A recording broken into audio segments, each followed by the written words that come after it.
பதினஞ்சாயிரம் தொட்டுருச்சா? சூப்பரு.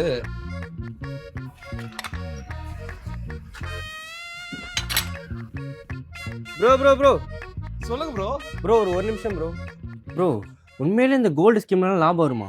லாபமா தம்பி? லாபம் தான் வரும். நான் சொல்றேன் கேளு தம்பி. ஃபர்ஸ்ட் நீ ஒரு பொருளை வாங்கும் போதே செய்கூலி சேதாரம் கொடுத்து வாங்கியிருப்ப. அதை பேங்க் லாக்கர்ல அவங்க ஸ்டோர் பண்ணும்போது உருக்கி தான் ஸ்டோர் பண்ணுவாங்க. அப்பவே இந்த 8 to 10% கொடுத்து நீ வாங்கின வேஸ்டேஜ் உனக்கு லாஸ் தான். ரெண்டாவது பார்த்தனா உனக்கு இன்ட்ரெஸ்ட் ரேட் வெறும் 3% தான் தராங்க. ஒரு இன்ஃப்ளேஷனையே பீட் பண்ண முடியாத இந்த ரிட்டர்னால உனக்கு எப்படி அந்த அளவுக்கு ரிட்டர்ன் கொடுத்துட முடியும்? ஸோ மூணாவது விஷயம் பார்த்தனா அதை திரும்ப கொடுக்கும்போது உனக்கு கோல்டு கட்டியா தான் கொடுப்பாங்க.